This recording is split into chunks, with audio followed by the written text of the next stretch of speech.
Good. Hello, everyone. My name is Xiaohai Jiang. I'm an assistant professor from the Department of Communications and New Media. So today I'm very happy to present my recent project entitled "Can Social Media Help Young Adults Cope with Stress During the COVID-19 Pandemic?" And that's a survey panel survey study in China. So we all know, right?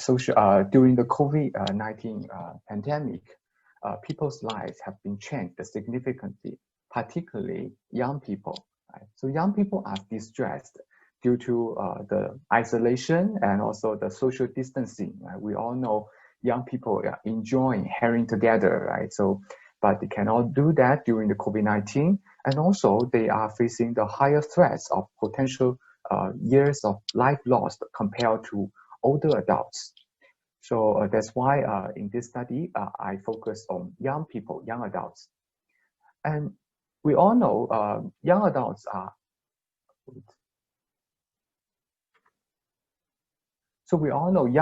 are, heavy users of social media.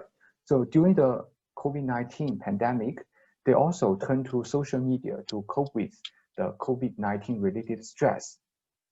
So compared to the average individuals, youth are 63% more likely to use social media as a key source of information and advice. And also social media compared to other like traditional media, it features the bi-directional or even multi-directional flow of information.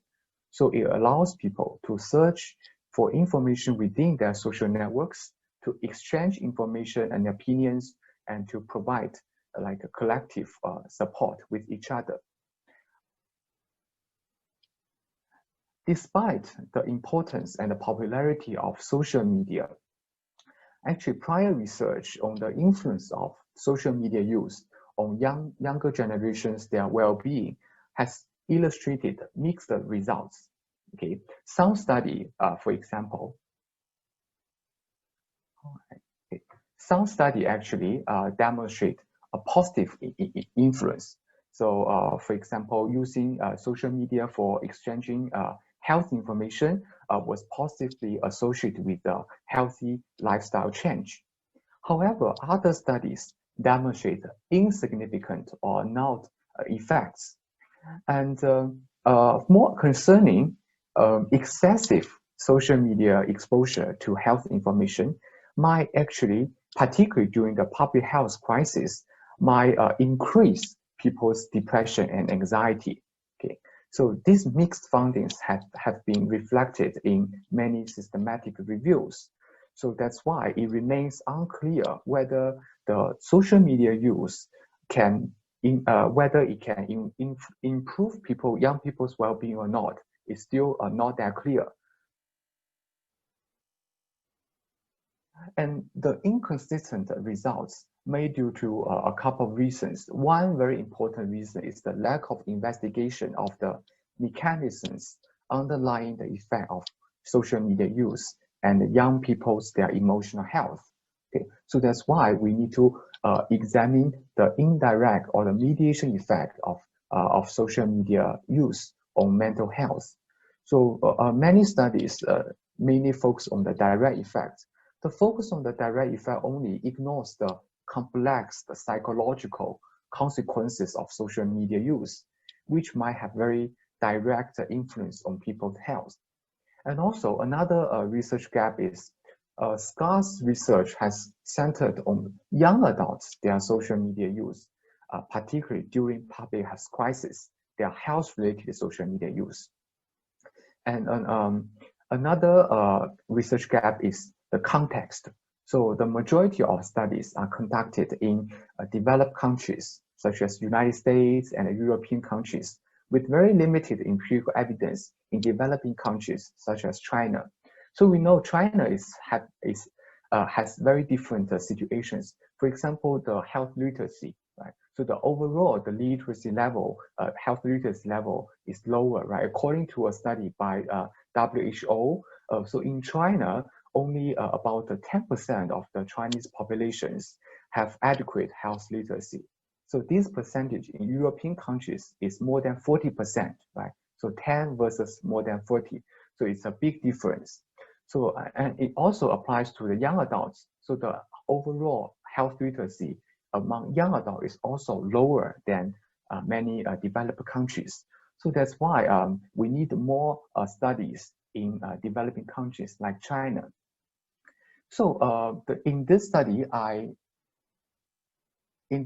we have the theoretical model. So it's three-stage model of health promotion, right? So I also include the citations for this model.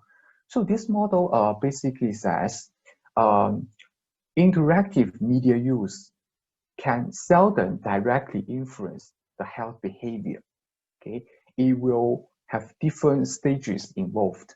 Okay, and in most situations, it is indirect, not direct, right? So you can see stage one is antecedents of antecedent of interactive media use. So these will merge into stage two. So stage two is the user, you can see it's a user media message interaction. So this is a key process when we promote health in interactive media. So what does that mean? So this is the interplay of media user feature, for example, one's health literacy, one's emotional state, and one's design for health information. So this is a user feature. And also another is media feature. Media feature, for example, the degree of interactivity, right? And also the message feature is at a content level. So the readability of the content, whether it's easy to understand, and also the cultural appropriateness of the content. So when we talk about the health promotion in the social media context, we need to take into account this user media and the message interaction. And this user message media interaction will lead to some intermediate outcomes, right? So these serve as mediator in this process. And these intermediate outcomes include motivation, knowledge, self-efficacy, attitude, and also problem-solving skills. And this intermediate outcome will have more direct effect on the health outcomes, such as health improvement and lifestyle change. So you can see this is a three-stage model. So based on the three-stage model, I proposed my theoretical framework. So I look at the social media use influence the fatalism as the intermediate outcome. And fatalism will have more direct effect on stress, which is the emotional health outcome. And the user message media interaction process is the social exhaustion from social media use. Right? So I will explain these concepts in the later parts. So social media use can reduce fatalism. So what is fatalism? Fatalism is one's belief that one's health is predetermined by one's fate, chance, luck, and God. It is beyond the capacity of individual personal control. Right? So as fatalists, as individuals believe in the perceived inevitability of death, so they are reluctant to adopt more protective behaviors. So during COVID-19, this pandemic, fatalism is a very salient issue because there is a lack of effective information about treatment. So there are high level of uncertainties involved. And also, according to some of the existing studies, young people exhibit higher fatalist COVID-19 beliefs than the older adults because of their low emotional capacities to handle the health crisis. And social media actually can have the potential to cope with the fatalism, right? Because we know during COVID-19, the health information is widely accessible via social media, right? People share this within their social networks. So this information sharing empowers and activates users to take preventive actions. So you can see the increased internal locus of control. So because of this, people are more capable, right, to deal with the fatalistic beliefs. And social media also offers emotional and informational support. right? So it increases the sense of belongings, cohesion, which helps young adults overcome the fatalistic fears. And I think for young people, as we mentioned earlier, they use social media very frequently. So it's particularly important for them to rely on their peers. Sometimes they don't want to talk to their parents. They want to just depend on their peers for emotional support and informational support. So that's why social media will be negatively related to fatalism. And fatalism can reduce, can increase stress, right? So fatalism involves some perceived inevitability of these health outcomes. Thus, it will decrease one's coping motivation. So as fatalism narrows the range of sources to be utilized, it increases the capacities of tackling these stressful situations and increases the feeling of being overwhelmed by the emotional burdens, right? And particularly true for young people who are less emotionally capable to handle the COVID-19 stress due to the lack of maturity and their financial savings and supports. And also fatalism is linked to the cognitive avoidance, right? So fatalistic individuals conform to their expected fate. So avoid the activities that challenge what they believe.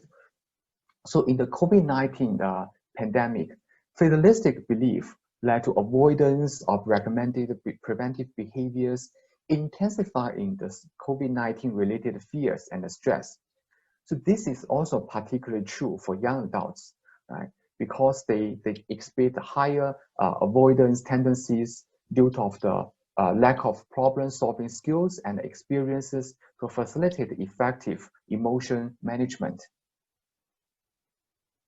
Okay, and based on this, we propose the mediation hypothesis. So fatalism serves as a mediator linking social media use to stress.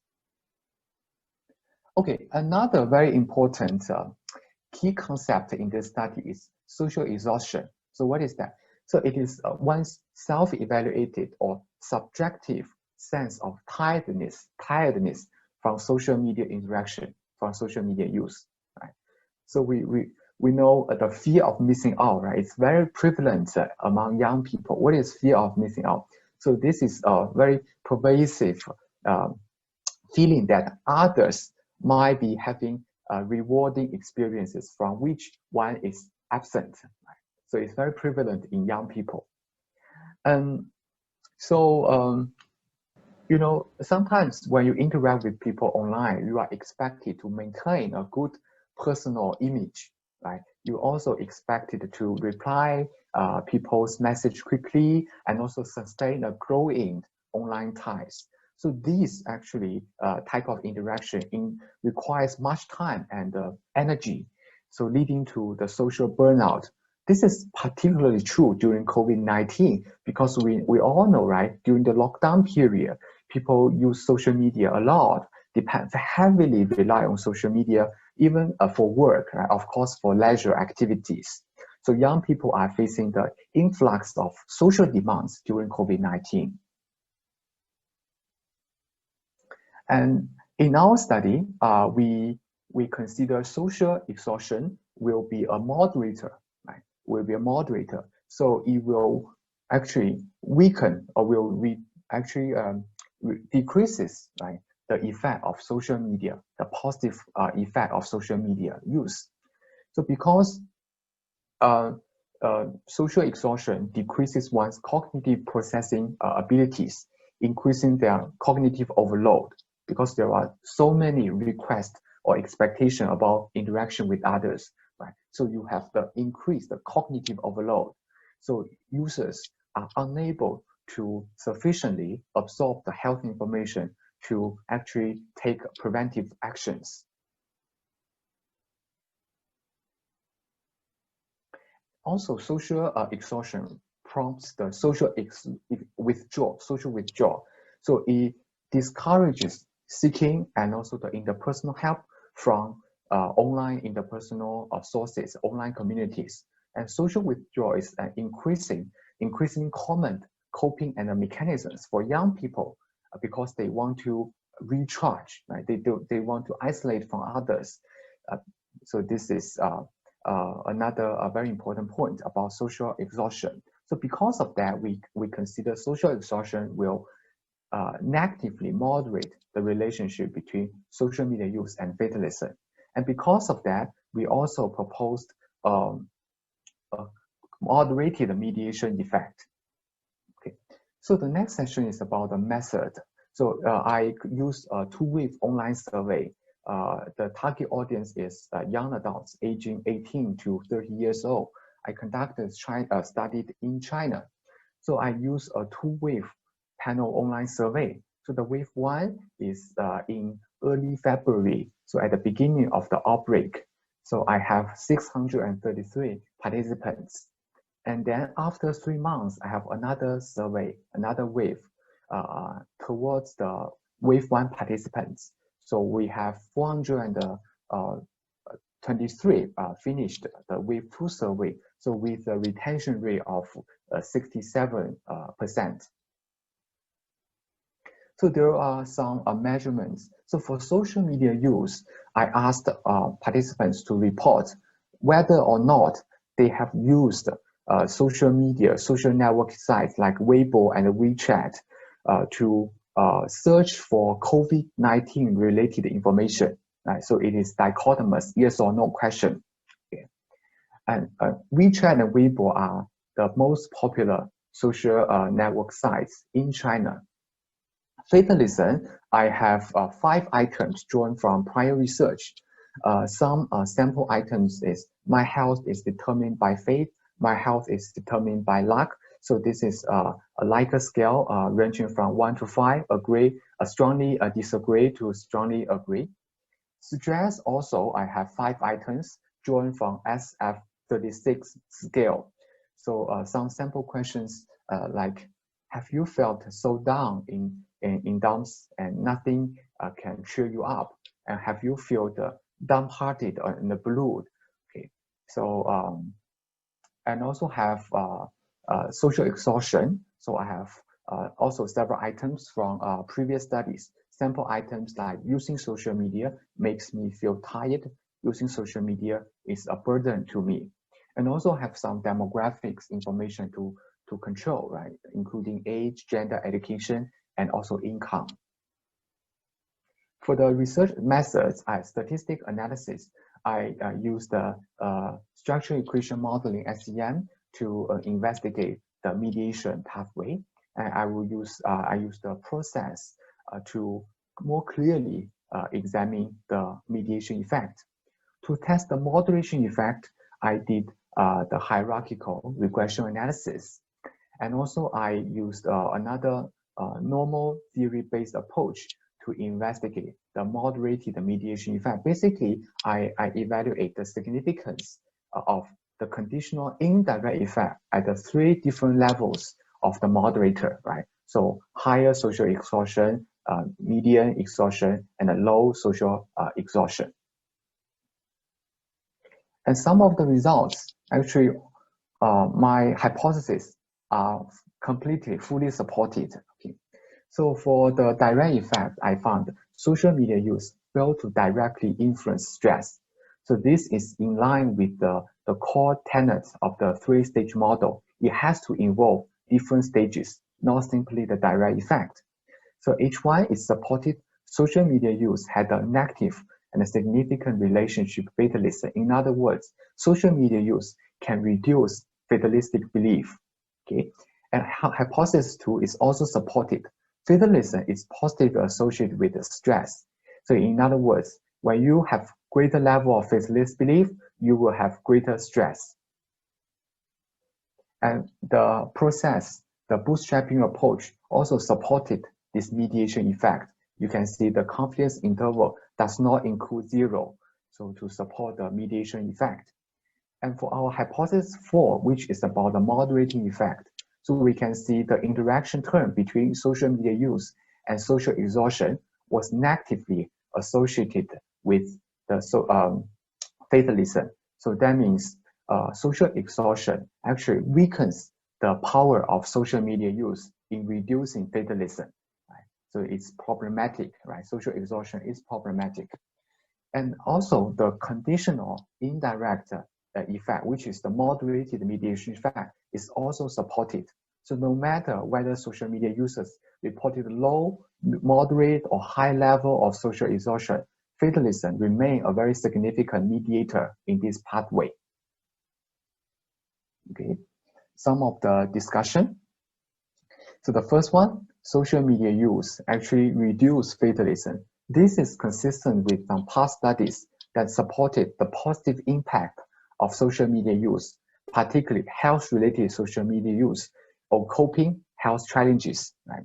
So young people often use social media to consume health information because it's very easy to get access and also independence from their parental support. Right? So it reduces their worries and the fears about the health consequences and diminishing the feeling of fatalistic helplessness. Okay. In China, particularly, I want to highlight fatalism has long been prevalent compared to the Western society, right? Because I'm not sure whether you know the connotation mean in China. So basically, it means one's health status is predetermined by fate, right? So many people have this belief, this mean to actually consider their health condition and their future. So, so many Chinese people feel incapable, hopeless, and pessimistic in the major health crisis. And social media, of course, can help, right, to promote people's informational sense-making, which helps demystify the public health crisis and increase people's locus of control. Right? This is very important during the pandemic. Overcome social isolation, right? People are isolated during pandemic. Social media can connect them with each other, right? Enabling users to exchange opinions, to provide information. And also we find like in Chinese, the culture, right? The collectivist culture is very salient. So people also depend on friends, close ties to support, right? So independence within one's core social networks. So Chinese people have greater interpersonal trust of social information, particularly health information, from their in-group members like close friends and family members. Also, our studies show that fatalism actually can increase stress. So this is supported by the cognitive appraisal theory. So basically, this theory says there are two approaches to deal with uncertainties. The first one is accommodative one. So for example, they will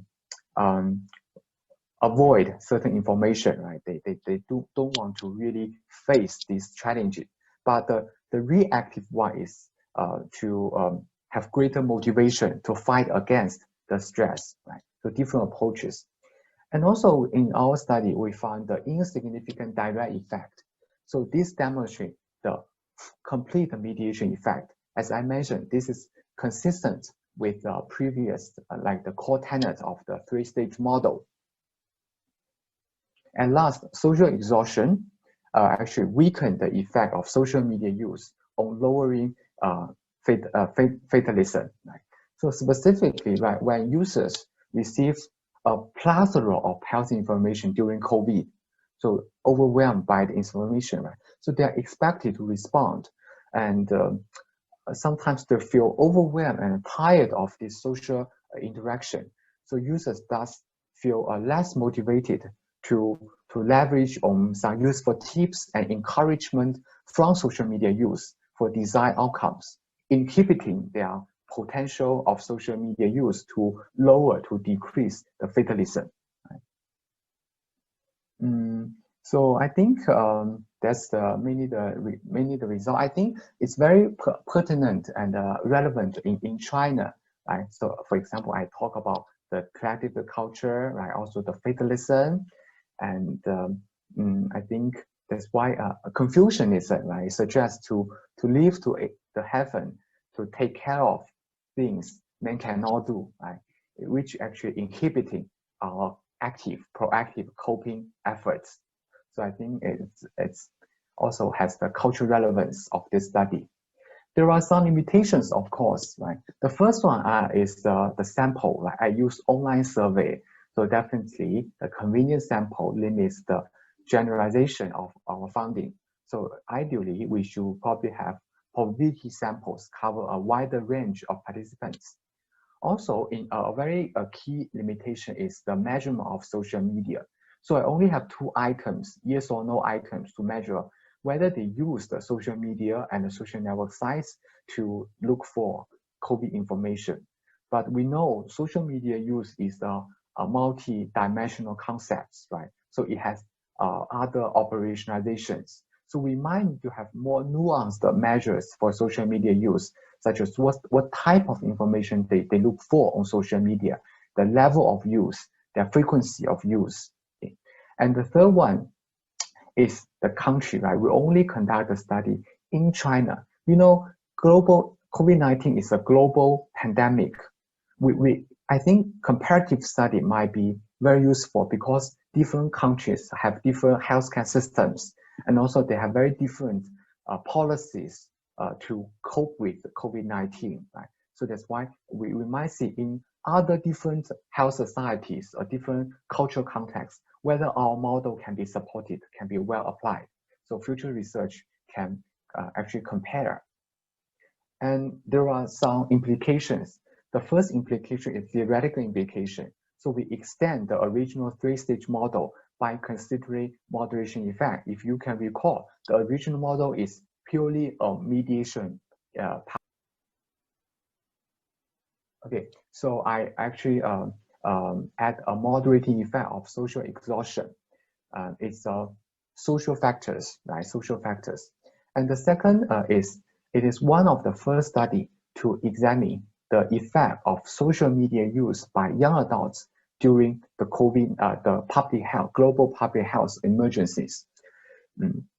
Future research can actually apply our model, our analytic model, to analyze other public health emergencies in the future. And then we extend the three-stage model to the Chinese context, East Asian context.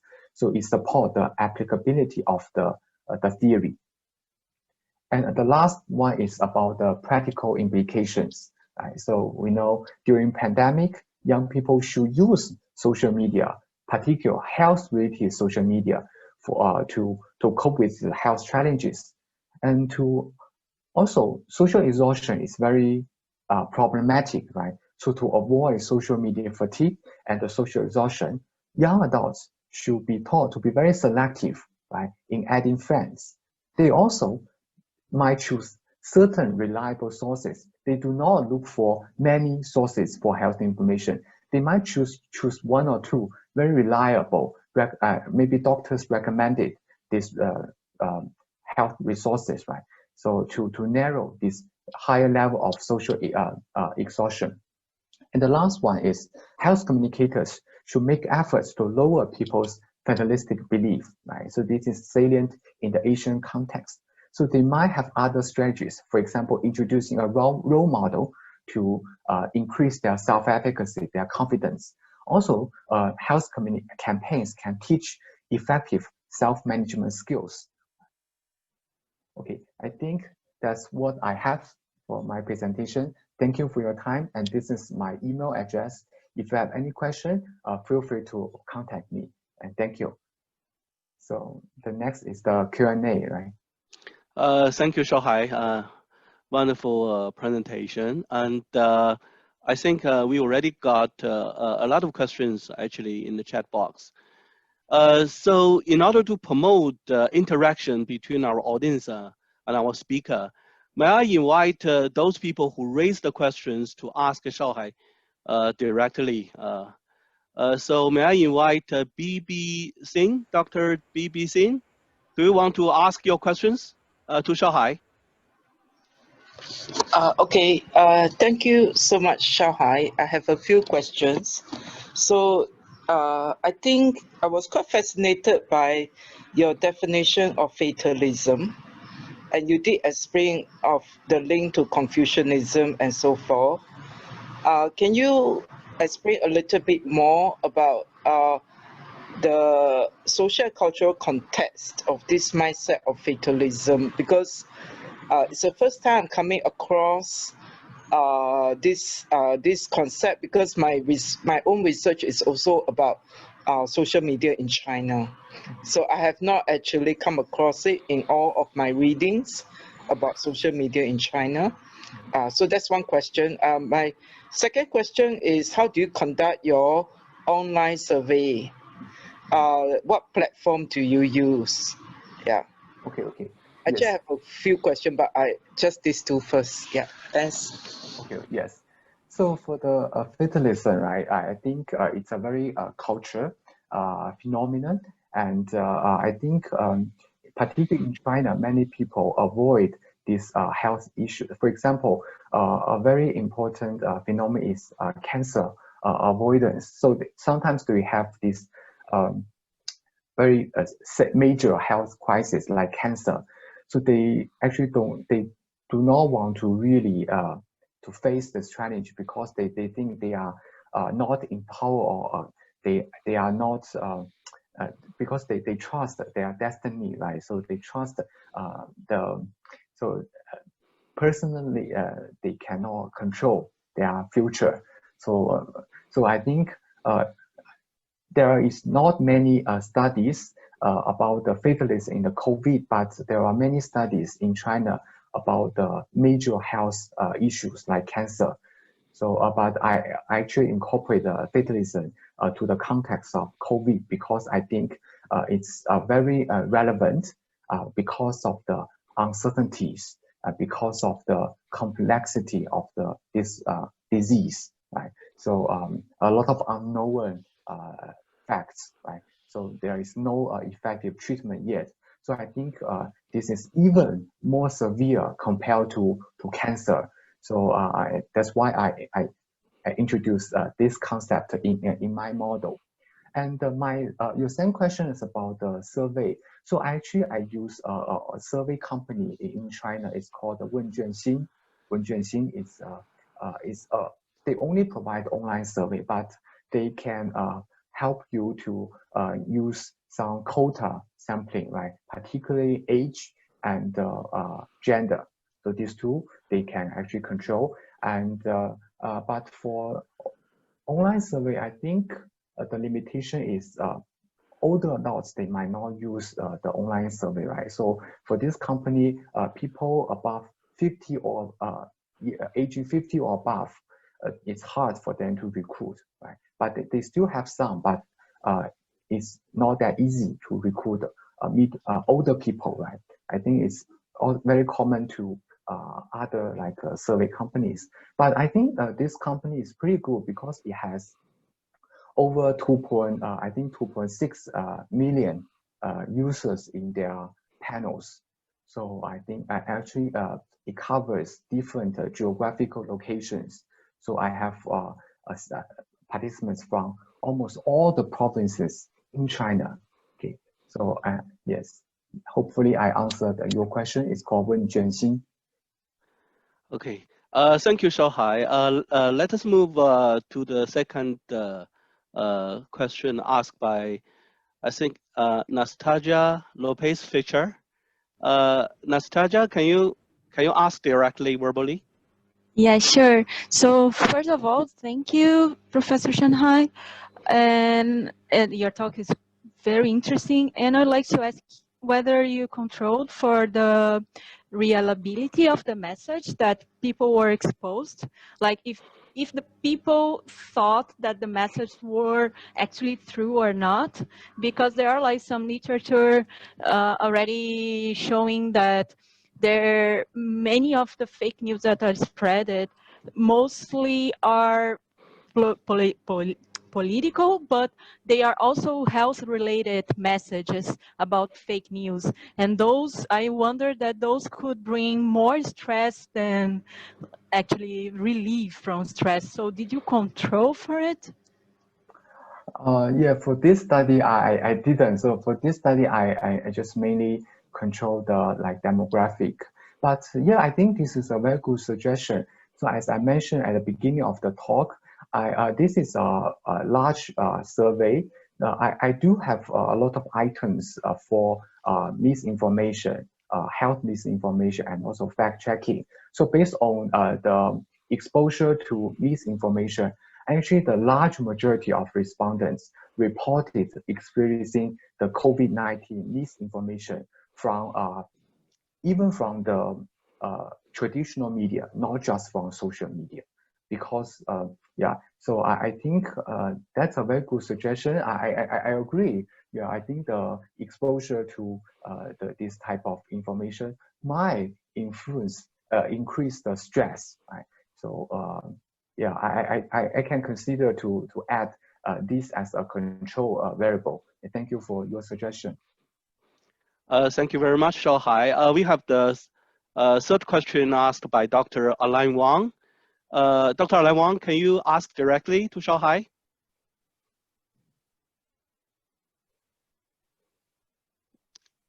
Okay, Dr. Wang might not be online now. No. Oh, okay, I see you. Good. Okay.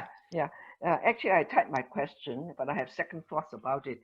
I was Okay. going to ask Dr. Jiang whether he had given consideration to the content, the tonality of the social media message that the young people were exposed to.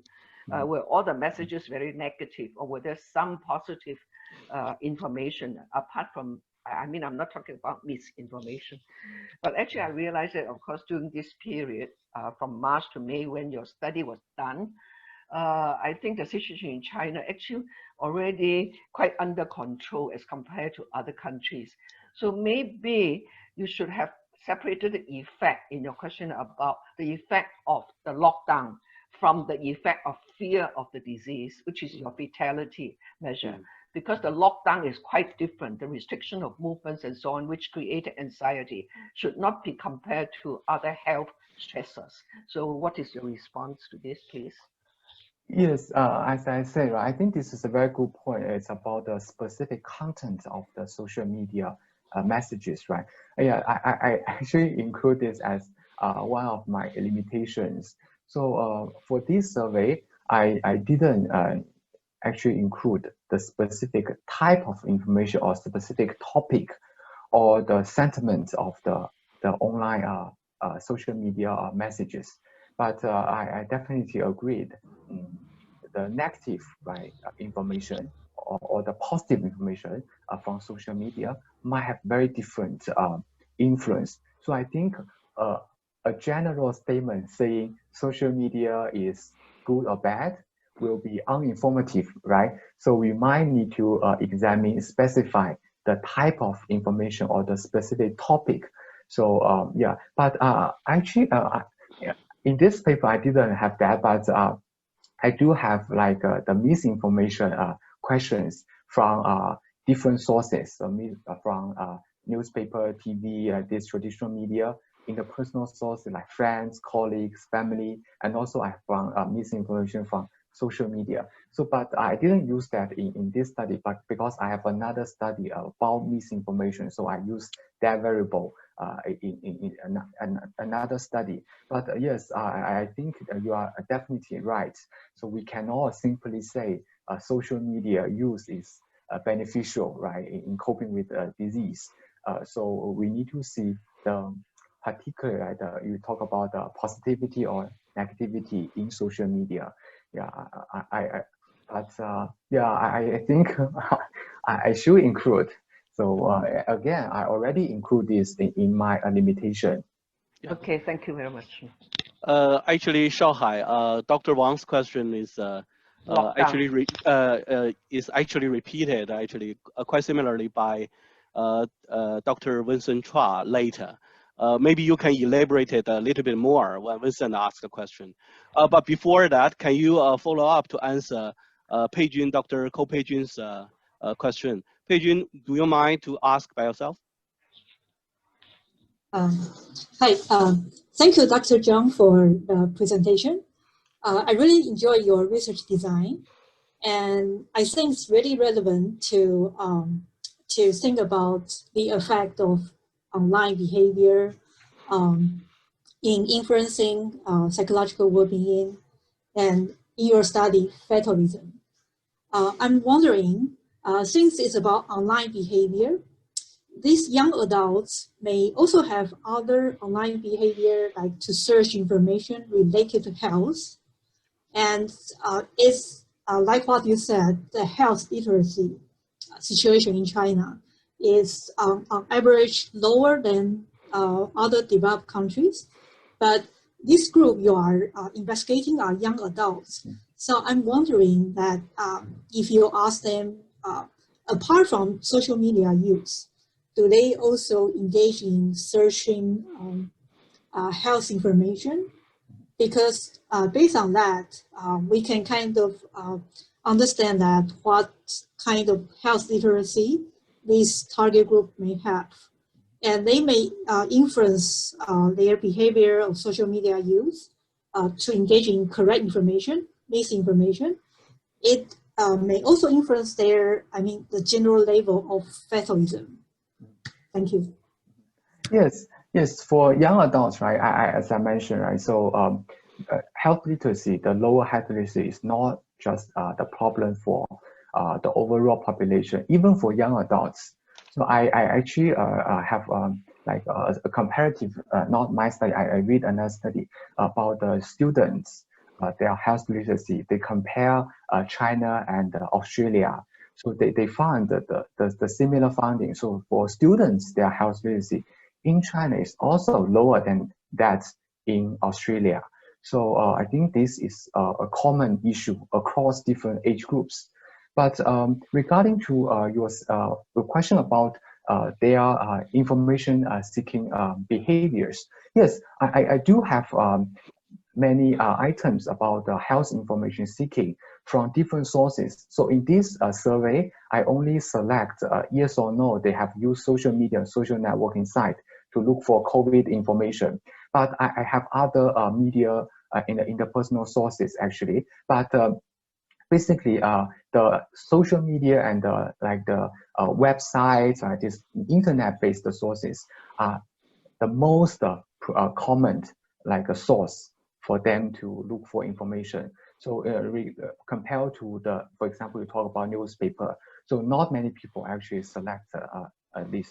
So the large majority of them select online media like the website, social media, and also some app. So I think they do use other media, but they frequently use social media. So that's why I choose the social media into my study. Right? So did that answer your question? Yes, thank you so much.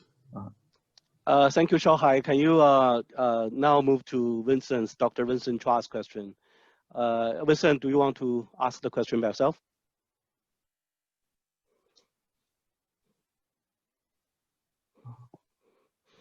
Hi, Dr. Jiang. Thanks for the presentation. I think my question, actually, you do address that in your previous response to Dr. Wong. So I'm grateful for your response. But I think maybe let me ask the question, sort of another kind of question, also pertaining to the relationship between social media use and fatalism. So you say it's negatively associated, but I'm just thinking, given the COVID situation and the economic fallout it has created, one might imagine that the effects of media use on fatalism might somehow be different for people from different class backgrounds.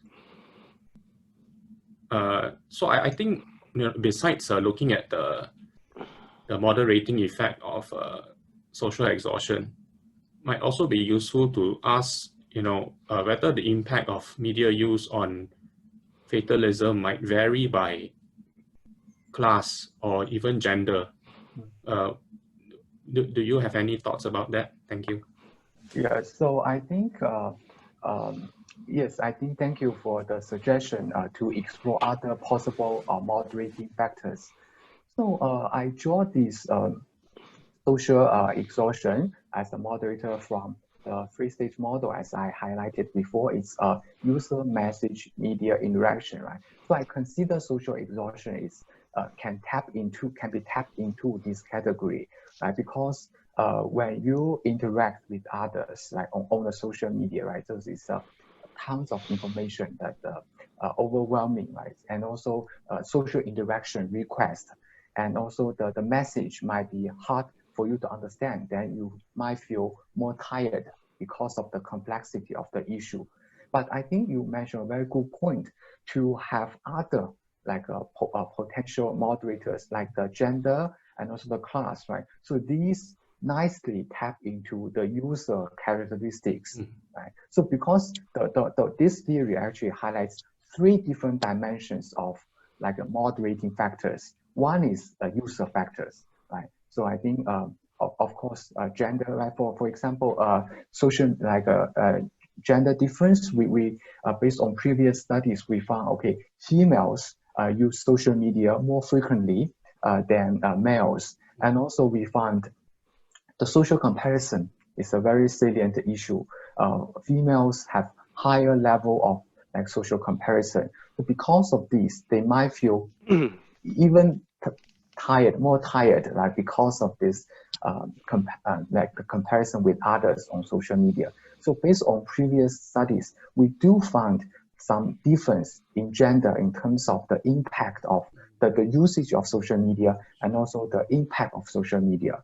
So I think based on these previous studies, it is also I think a very good point, right, to explore the gender difference, yeah, and also the class. So so it's not that I mean my research is not really about the social class in China, but I think the different geographical locations, different incomes might make a difference in their social media use and also the impact of social media use. So yeah, but I think it is in line with the theory, right? So in the future, we can probably explore other user features. Thank you very much. Thank you, Vincent. Thank you, Xiaohai. Next, we have Dr. Timothy Low. Dr. Low, do you want to ask by yourself?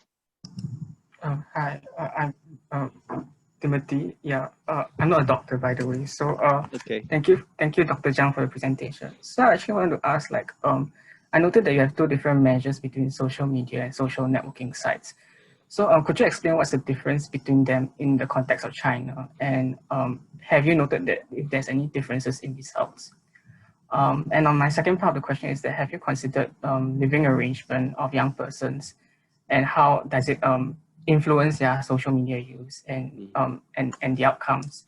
Yeah, thank you. Okay, yeah. So sometimes this is a very good question. Sometimes people use these terms interchangeably. So, but actually they are not exactly the same thing, right? So for social media, you can think about the traditional media, mass media, right?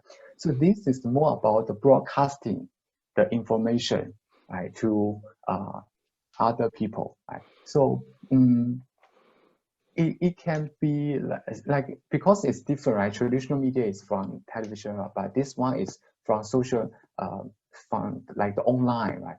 But I think the social networking side is similar. It has the broadcasting function, but more importantly, it features the two-way communication pattern because it's about the networking, right? Networking. So it's not just about broadcasting the messages to the large mass on the online platform. It's also about the two-way communication, information exchange, right? This the online discussion, right? It's a two-way discussion.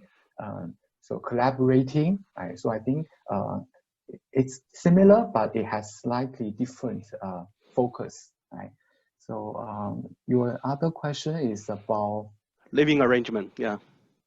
Oh, I didn't actually control the living arrangement of young people in my study. Yeah, so I think this is also a limitation. I think I only control the very basic, like the demographics, but I know in the COVID, right? I think there are other confounding factors, particularly specific to the situation. I might need to add to my statistical model. Yeah, particularly including the living arrangement. Okay, good. Dr. Bibison, I actually have another question, but I see Nanxun has responded to Dr. Bibison on the chat board. But Dr. Bibison, you want to add more of the question? Yes, thank you. Okay, good. Then we can move. You can ask if you want. Okay, thank you. May I ask Xiaohai whether why did you not choose to measure anxiety in your study as a key factor versus fatality? Because I would think that the first thought that will come to a researcher mind when they think about COVID is actually the level of anxiety of people, right? Which we all expect has been increased considerably during this period.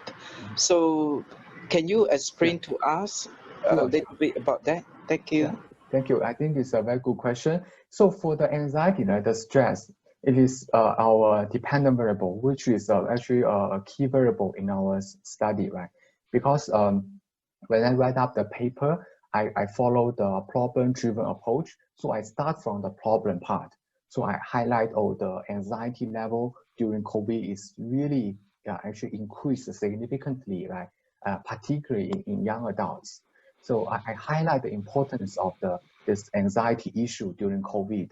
But by my argument is that the social media, right, the effect might not directly influence, because people say, oh, you use social media, then it might help you to cope with that. But it's not that easy to say this, right? Because it's a complex and a dynamic process. So we need to talk about, as I say, right, the direct effect ignores the complicated psychological consequences, the process of social media use. So that's why my argument is, so we need to take into account some psychological factors. Okay, so that's why I add the fatalism there. So I didn't say, okay, fatalism is the key only one focus of the major focus. It's not. Anxiety is still the major health issue I'm trying to address. So I'm very interested in the mental health, the issue. But I think the fatalism is a mechanism, right, linking social media to the anxiety, right? So without this type of psychological process, social media use might not have effect. Right? So that's why I think the fatalism and also the social exhaustion is also about your tired, right? Your perceived the tiredness of social interaction online. So I think these two psychological factors matter, right? In this context. Okay, thank you, Xiaohai. Now let's move to Joanne's question. Joanne Ryan, I don't know you. Can you introduce you a little bit? Okay, Joanne. Yeah, hi. So I'm Joan. I'm a PhD student at Penn, and I'm just spending some time in Singapore for a bit. So my question was actually really similar to Natasha's question about social media use and the exposure to misinformation and how that can affect these feelings of fatality either through social media exhaustion or some other mechanism. But so you covered most of that, but I actually have a sort of a follow-up related question to that. So, we've seen how a lot of the algorithms on these social media platforms tend to create a sort of echo chamber where it reaffirms any sort of idea you already have. So, I wonder if you had considered, or if you did actually include some sort of measure of the respondents' personality being, do they have a tendency towards pessimism, or do they feel like they have a lot of control over the environment? Because I kind of wonder if the respondent is pessimistic to begin with, then they might, through these algorithms or even through the friends that they have that tend to be similar to them, end up exacerbating these feelings of fatality. Whereas for the people who do feel like they have a lot of control over the environment, then it might actually decrease fatality. So I kind of wonder if there's an interaction there and if you had considered that. Yes, I thank you. I think I didn't add the personality trait as some control variable. I didn't actually include this in my survey because my research interest is not about because of course, right, for this type of study, many factors might play a role, right, to influence the anxiety. But my angle is more from the social media and its psychological influence. So that's why I actually add this user message media interaction, this process there. But for the personality, right, it might be a confounding factor, right? Because yeah, I think it might interact. It might interact with social media use. If you are more, for example, introverted or extroverted, right? So you might use social media for extroverted people. They use social media more proactively. They might have higher like the tendency to chat with others, to exchange information with others. Then the effect will be stronger. The social media effect will be stronger compared to the introverted people might not take full advantage of social media, right? They are very shy. They don't want to disclose, right? During COVID, if they have some symptoms, they might be afraid to disclose some symptom to other people's, even in the online setting, right? But I do agree that this personality will maybe positively or negatively moderate the effect of social media. Again, this is another user feature, right, which we can explore under the user message media interaction, this process. So, but in my study, unfortunately, I didn't include the personality, but I agree it might change the effect size. Okay. Thank you. Thank you, Xiaohai. I saw Christy Chu had 2 comments. So Christy, do you want to introduce yourself and ask the question by yourself?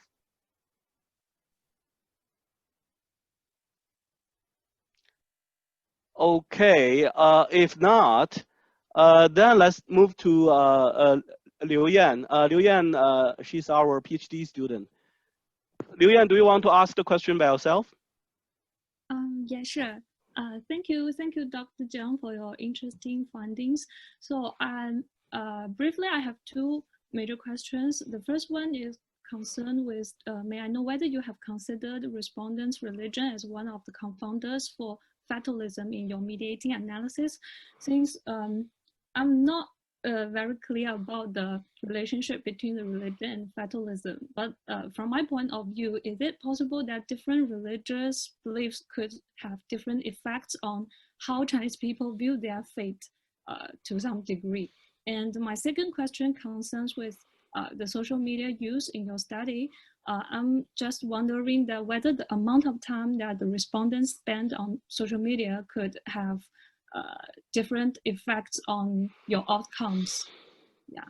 Yes. Thank you, Liu Yan, for your question. Right, the first question I definitely agree. As I mentioned before, the fatalism is actually very culture, right, specific variable, a factor, right. So the culture, of course, includes the religion, right? The religion is also a very important factor. But unfortunately, I didn't ask the religion as the one of the factor. I mean, the demographic related information. So I didn't have the religion there. But I think based on the previous literature, right, particularly in the culture communication, this literature, right. So different religions do have different influence on their views about their lifestyles, right? So, and also different health orientations.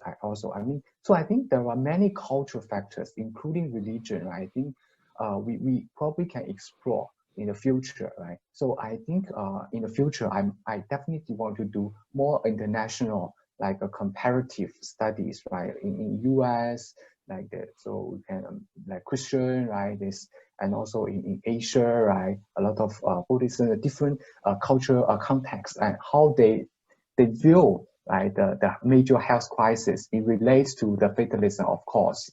So I think this is a very interesting topic. And the second question is about the time spent. So again, this is the limitation. As I say, I only have the yes or no question, whether they have used the social media or social networking site to look for health COVID information. I didn't have like the previous scholar asked, okay, the positivity or negativity, that this is about the content itself. I also I don't have the time, which is the level, right, of the media, social media use. So I didn't have that. This is definitely a key limitation of the study. Yeah. Okay. Sorry. I think let me take the very last question from Christy. Christy, you want to ask very briefly? Sorry, we cannot hear you. Yeah. I forgot to silence myself. Yeah. Good afternoon. Thank you for your presentations. Yeah, you use federalism is very interesting. I'm wondering if are you trying to throw out the psychotherapy effectiveness from your findings or whatever? Could you like elaborate on your main objectives and your expectations on all the results from your research? Okay, that's it. Thank you. So the main objective is, like my title illustrates,